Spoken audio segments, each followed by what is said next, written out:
জানো আমাৰ দলৰ প্ৰাৰ্থী আমি ঘোষণা কৰিছোঁ তপন গগৈ ডাঙৰীয়া আমাৰ সাংসদ আৰু অতি সুন্দৰভাৱে 5টা বছৰ কাৰ্যকাল সমাপ্ত কৰাৰ পিছত এইবাৰ আমাৰ বিশ্বাস আছে যে বিপুল ভোটত আমি বিজয়ী হ'ম। ইয়াততো বেলেগে প্ৰাৰ্থী দিবৰো সাহসে কৰা নাই নে ঘোষণাই কৰা নাই নাজানো, এতিয়ালৈকেতো বেলেগে দিয়া নাই। গতিকে যেতিয়া দিব, যিজনৰ নাম লৈছে তেওঁতো 4টামান সমষ্টিত দৌৰা-দৌৰি কৰি আছে। তেওঁ ভাবি আছে যে কোনটোত বা জিকিব পাৰে, কিন্তু অসমৰ কোনো সমষ্টিতে তেওঁ জিকিব নোৱাৰে, সেইটো চিন্তা কৰিব নালাগে। সিমানখিনিতো আজিৰ তাৰিখত আমাৰ পৰিৱেশ আছে, গতিকে তেওঁ ইয়াৰ পৰা তাত চিন্তা কৰি আছে কোনটোত জিকিব পাৰে। ভাল কথা, ভাল। তেনেকুৱা যদি তেওঁ ভাবিলেহেঁতেন যে তেওঁ জিকিব পাৰে, ইমান দিনটো ঘোষণাই হৈ গ'লহেঁতেন। এটা চিন্তা জিকিব নোৱাৰে কাৰণে সুৰক্ষিত সমষ্টি বিচাৰি ইয়াৰ পৰা তাত দৌৰি আছে। এতিয়া কোনটো বা সুৰক্ষিত হয় তেওঁৰ কাৰণে আমিও নাজানো।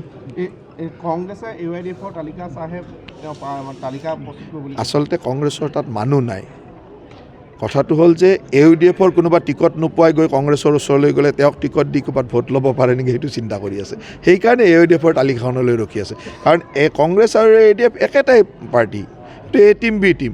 গতিকে AYDFৰ কোনোবা প্ৰাৰ্থিত্ব নোপোৱা মানুহে তেওঁলোকৰ ওচৰলৈ যায় নেকি, সেইটো কাৰণে ৰখি আছে। তেওঁলোকৰ ওচৰত মানুহ নাই নহয় টিকট দিবৰ কাৰণে, সেইকাৰণে ৰখি আছে। তৃণমূল কংগ্ৰেছৰ সুস্মিতা দেৱে এটা মন্তব্য কৰিছে যে কংগ্ৰেছে বিজেপিক সহায় কৰে, বিজেপিয়ে কংগ্ৰেছক সহায় কৰে, এনেদৰে চলি আছে। ইমান দিনতো তেওঁলোকে এটা পাৰ্টি হৈ থকা নাছিল জানো? এই 15টা নে 16টা ক্লাবৰ যে এটা এছ'চিয়েশ্যন আছিল, সেই এছ'চিয়েশ্যনটো তৃণমূলো আছিলতো। তেওঁলোকে একেলগে আছে, আমিতো সেই এছ'চিয়েশ্যনত নাই। সেই এছ'চিয়েশ্যন যিটো ক্লাব আছিল, ক্লাব মানে চেল্ফ হেল্প গ্ৰুপ 15টা নে 16টা লগ হৈ থকা নাছিল জানো? তাততো তৃণমূল কংগ্ৰেছটো আছিল। তেওঁলোকে জানিব কাৰ লগত কাৰ এছ'চিয়েশ্যন, আমিতো নাজানিম। ভূপেন বৰা কংগ্ৰেছক উদ্ধাৰ কৰিব পাৰিব নে কি হ'ব?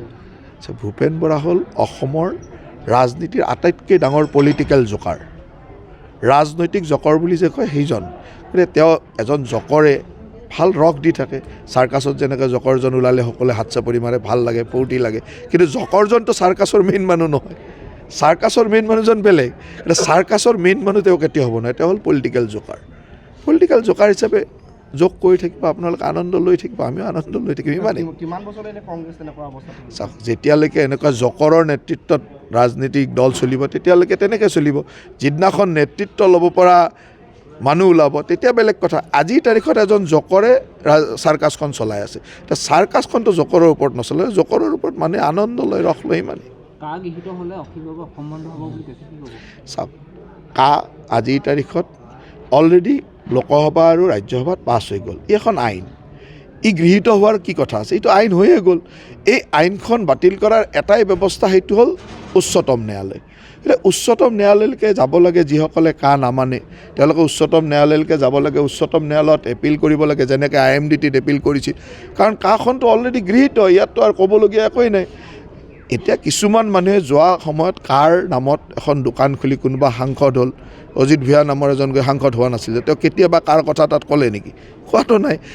কিছুমান মানুহে ভাবি আছে আৰু তেনেকুৱা এটা বাতাবৰণ কৰি ক'ৰবাত MLA হ'ব পাৰি নেকি? সেইসকল মানুহক বাদ দিতো অসমৰ মানুহে বুজিয়ে পায়।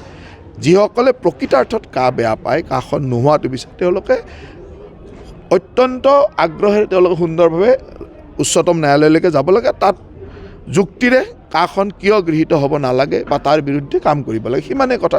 আৰু তাত আমি কোনো বেয়া পাব লগা নাই। তাত অসমৰ পৰিৱেশো বিনষ্ট নহয়, অসমত কোনো অসুবিধাও নহয়।